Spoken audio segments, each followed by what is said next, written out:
Pour élever ta vibration, cesse de te sentir insuffisant parce que tu es amour.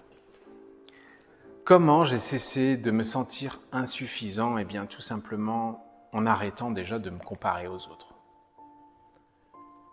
As-tu toi aussi parfois l'impression que tu es sous l'emprise d'un schéma qui t'entraîne vers l'échec, malgré tous les efforts que tu fais? Avec tout le stress que nous vivons au quotidien pour paraître parfait sur tous les plans, il n'est pas surprenant à un moment donné que nous éprouvions un sentiment d'imperfection. De mon côté, moi, j'avais l'impression que je ne réussirais jamais, que je ne serais jamais à la hauteur des réalisations des gens autour de moi.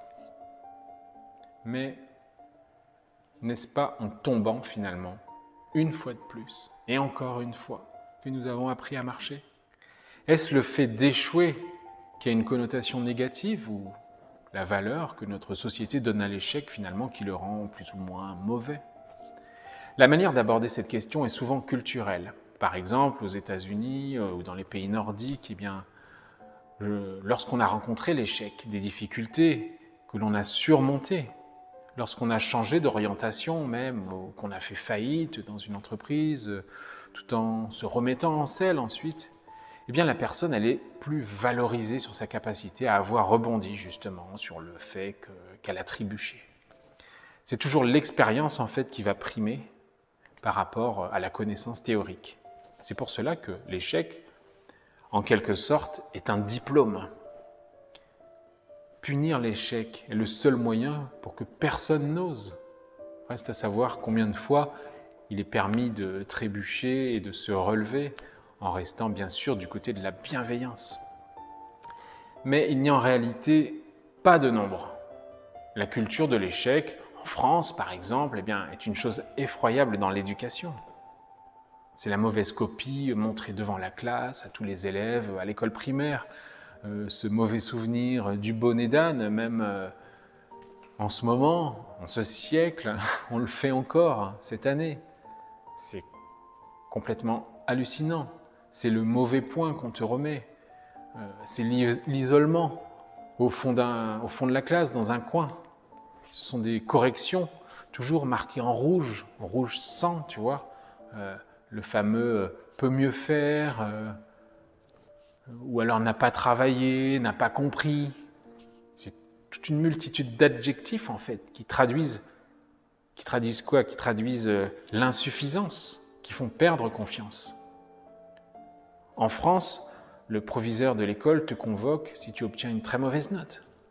Dans les pays nordiques, le proviseur te convoque si tu passes du C, qui est une mauvaise note, à un A, qui est une bonne note, pour comprendre comment tu as fait pour progresser.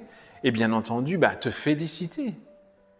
L'approche culturelle est donc totalement différente. Dans un cas, on te condamne, et dans l'autre, on te valorise pour que tu puisses te développer là où tu es le meilleur de toi-même. Pourtant, l'échec apporte un apprentissage, justement, une opportunité. Se confronter à la difficulté fait partie de l'apprentissage. L'échec n'est pas négatif. L'échec est toujours expérimental, on pourrait le dire comme ça. Comme je le disais au début de ce module, n'est-ce pas en tombant que tu as appris à marcher, à faire du vélo? La langue ne fourche-t-elle pas dans la découverte du langage? C'est le propre du mot expérience, l'expérience de la vie. La langue est par exemple un marqueur intéressant, mais trompeur de réussite. Nous avons tendance souvent à valoriser un débit de parole rapide, une absence d'à-coups dans le choix des mots. Un petit peu comme en musique, lorsqu'un pianiste joue très rapidement une suite de notes dans une sonate de Beethoven, comme un symbole de performance pour les auditeurs. Ça va très vite, ça monte, ça descend. On considère en fait la technicité avant l'harmonie émotionnelle. Pourtant, s'arrêter un instant devant ces experts qui parsèment l'espace télévisuel en permanence et qui répondent du tac au tac et aller voir fléchir dans leur voix sans vouloir le faire paraître, surtout sur les questions les plus importantes, les plus insolubles, sur la guerre, la politique mondiale ou l'intelligence artificielle, on se dit finalement que l'on aimerait les voir quelquefois ralentir, réfléchir, voire bégayer. Pourquoi pas? On les sentirait alors en difficulté devant tant de complexité. Et cela nous ferait du bien. Ils seraient enfin à la limite de leur insuffisance, à cet endroit précis où la lenteur, le bégaiement, les heurts du langage, de la pensée manifesteraient à la fois leur vulnérabilité et tout aussi bien leur véritable valeur. Il y a une étude intéressante de Carol Dweck, qui est une professeure en psychologie sociale à l'université de Stanford. Elle montre en fait l'importance de la façon dont on félicite ou non les divers apprentissages de l'enfant. Faire l'éloge, par exemple, de l'intelligence de l'enfant va lui faire craindre de ne pas réussir une autre tâche. Car en fait, c'est son intelligence qui sera remise en cause s'il ne réussit pas. Par contre, faire l'éloge du travail fourni par l'enfant va lui faire accepter d'essayer des choses, même si elles échouent, car du coup là, c'est l'effort qui est apprécié. Mais tu n'es pas responsable. On ne t'a pas appris à apprendre. On ne t'a pas appris à tirer profit de l'échec. On ne t'a jamais appris à aimer les dissonances d'ailleurs, ni à comprendre leur sens dans la musique de la vie. L'échec, comme la dissonance pourtant, est une donnée essentielle. Si l'on n'apprend pas à échouer, disait Tal Ben-Shahar, si l'on n'apprend pas à échouer, alors on échoue à apprendre. L'échec donc te pousse à chercher des solutions. Tout comme le musicien aura répété ses gammes un grand nombre de fois. Même dans d'immenses frustrations, la danseuse de bal, par exemple, du bal des cygnes, eh bien, elle aura chuté dans de nombreuses répétitions. Le peintre aura fait des erreurs de perspective et des assemblages peu flatteurs. Accueillir l'échec constitue finalement un retour bienveillant. L'échec ouvre un mélange entre le beau geste, l'ingéniosité et l'efficacité, entre l'esthétique et la performance. Mieux que cela encore, je crois que l'échec ouvre à l'amour. Moi, j'ai passé une grande partie de ma vie à me comparer aux autres, que je considérais comme des réussites, comme si l'échec ne pouvait pas exister chez ces personnes. Donc je parcourais différents lieux, je rencontrais des personnes, tout en sentant dans mon cœur quelque chose qui se serrait, en pensant intérieurement comment je pourrais faire comme lui ou comme elle. Comment je pourrais faire en sorte que les gens écoutent un peu plus ce que je dis. Serais-je quelqu'un? Et si une personne ne s'en soucie, si personne ne se soucie de ce que je dis, et si je ne suis pas assez bien? La honte est quelque chose d'écrasant, l'anxiété aussi. Après avoir quitté donc le circuit classique du salariat pour devenir entrepreneur, c'est devenu encore pire. J'avais quitté donc le système métro, boulot, dodo pour poursuivre ma passion dans l'entrepreneuriat qui me laissait tout d'un coup insuffisant, insignifiant, puisque j'étais différent. Je ne faisais pas comme tout le monde. J'étais trop ceci ou pas assez cela, que des choses comme ça. Trop jeune, peut-être, trop inexpérimenté, trop outsider, trop peu qualifié. Je n'étais pas assez formaté. J'étais juste moi, à un instant T. Et pendant un moment, ce fut une réalité douloureuse pour moi. J'ai combattu ces démons dans ma tête, en secret, alors que j'essayais de partager autour de moi un message d'amour. J'ai combattu avec ce sentiment constant d'insuffisance en tant qu'entrepreneur, en tant qu'auteur, en tant que spectateur. À l'époque, je ne voyais pas que je jugeais mon travail de la même manière que je jugeais mon corps et ma santé. Je pensais avoir fait d'énormes bonds dans mon voyage d'amour-propre. Mais je n'avais pas encore fini d'apprendre, évidemment. 1 an après, par contre, j'ai eu une révélation. Cette révélation, c'était la suivante. Finalement, il ne s'agit pas de moi. Il s'agit des gens que j'aide. J'ai reçu de la reconnaissance, tout simplement. À un moment donné, j'ai reçu des dizaines et des dizaines de témoignages poignants. Mon travail n'est pas de réussir, finalement. Mon travail, c'est de servir. Et c'est comme ça que j'ai réussi. Cette petite expérience a nettoyé toute mon anxiété liée au travail, de jour en jour, alors que je cherchais le sens de ma vie dans ce monde. Environ 2 semaines plus tard, donc, j'ai organisé une conférence et il y avait ce sentiment de facilité que je n'avais jamais ressenti auparavant, comme sortir prendre un café avec un bon ami, pas de peur, juste de la chaleur. Ensuite, j'ai fait une émission de radio et j'ai été incroyablement excité par ce moment, imaginant toutes les personnes qui écoutaient et qui avaient des transformations du coup induites par ce que j'allais partager. Le fait de sentir que tu inspires des gens. Donc j'ai apporté cette joie à mon esprit et j'ai transposé cette énergie dans mon travail, ce qui a tout changé. Terminer les choses comme que penseront-ils, comment vais-je réussir un jour, voilà, donc comment amener les gens à écouter ce que je dis, ou alors je suis en train de dire les bonnes choses, est-ce que je suis en train... Non, enfin rien de tout ça. Toutes ces questions, en fait, à un moment donné, je les ai éliminées de mon esprit. Ma seule question, c'était comment puis-je aider ? Comment puis-je aider ?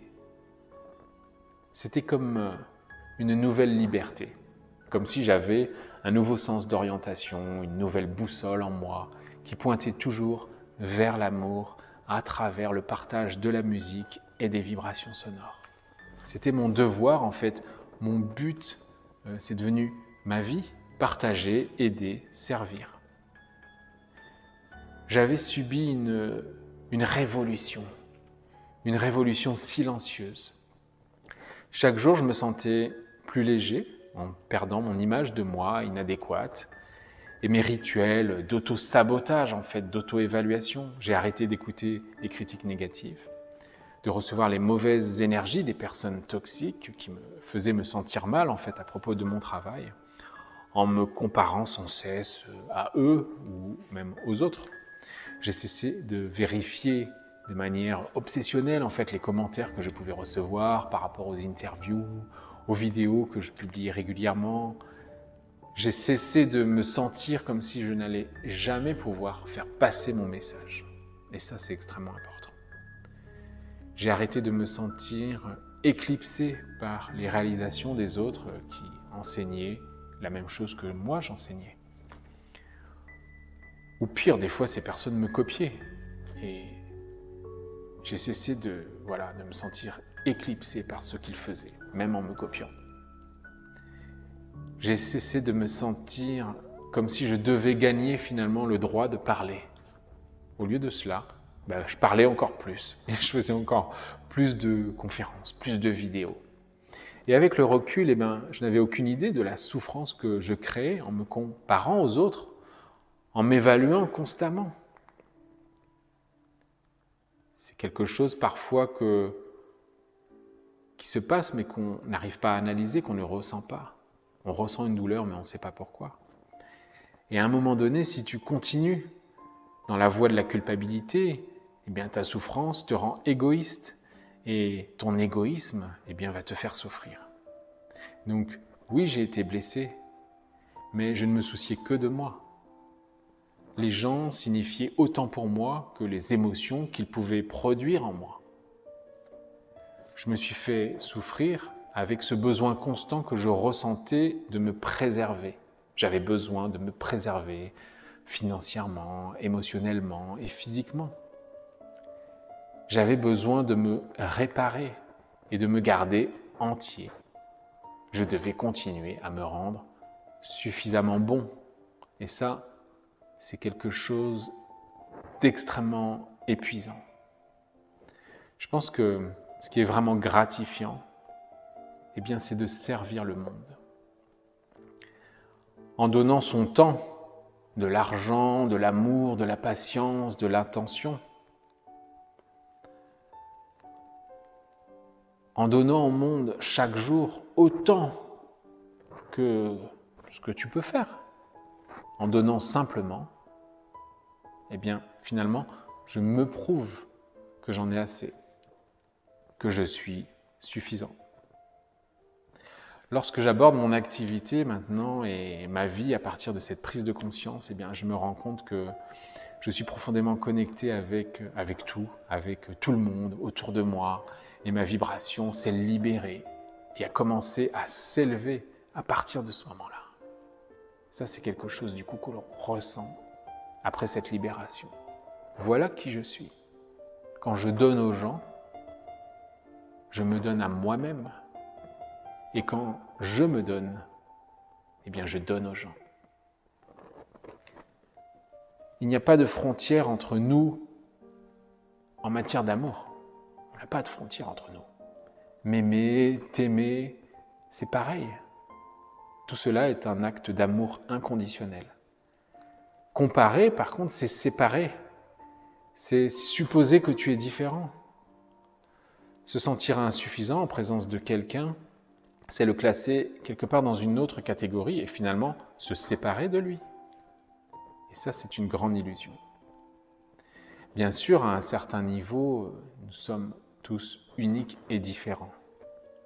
Mais quand il s'agit de dignité, de force, de beauté, de puissance et d'amour, eh bien nous sommes tous les mêmes. Personne n'est insuffisant. Tout le monde mérite et tout le monde est précieux. En cela, nous sommes tous égaux. Nous sommes tous égaux de potentiel humain, attendant d'être débloqués par un amour universel et inconditionnel. Et tu peux passer toute une vie finalement à déverrouiller ces portes. Et ce sera une vie extraordinaire. C'est un vrai succès. Voilà donc à quoi tout cela revient. Il n'y a rien à prouver. Il y a beaucoup à faire. Mon travail, ton travail, est de servir l'amour en t'aidant toi-même et en aidant les autres. Notre travail n'est jamais terminé et c'est bien comme ça. Mahatma Gandhi a déclaré un jour la meilleure façon de se retrouver est de se perdre au service des autres. Donc si tu l'appliques à toi, la meilleure façon de te retrouver est de te perdre au service des autres. Alors vas-y et perdons-nous ensemble. Je souhaite terminer ce module sur l'échec et l'insuffisance en te parlant de la métaphore de la résilience. C'est le kintsugi ou la valeur de la fêlure. Tu en as peut-être déjà entendu parler. Donc c'est un mot japonais, kintsugi, apparu à la fin du XVe siècle, qui désigne en fait, c'est un art ancestral de réparer une poterie cassée. Et donc tu la répares avec de l'or. Donc une fois qu'elle est réparée, en fait, eh bien l'objet va prendre paradoxalement toute sa valeur d'avoir été brisé. Et ça, c'est une métaphore magnifique. Ornée de cicatrices, en fait, reconstituée avec de l'or, eh bien l'objet va raconter son histoire et va nous enseigner qu'un accident n'est pas une fin en soi, mais peut devenir le début de quelque chose d'encore plus beau. Et c'est pour ça que je trouve cette métaphore assez extraordinaire et pleine de sens. Ça relève d'une philosophie qui prend en compte le passé de l'objet, son histoire, et donc les accidents, donc ses échecs, ses insuffisances, qu'il a pu connaître. La fêlure d'une céramique, du coup, ne signifie plus sa fin ou sa mise à l'écart, mais un renouveau, le début d'un autre cycle et une continuité dans son utilisation, dans son existence. Il ne s'agit donc pas de cacher les réparations, mais plus encore de mettre celles-ci en avant merveilleusement. Et c'est pour ça qu'on le fait avec de l'or. Alors, merci à toi d'être qui tu es, d'être tel que tu es tout simplement.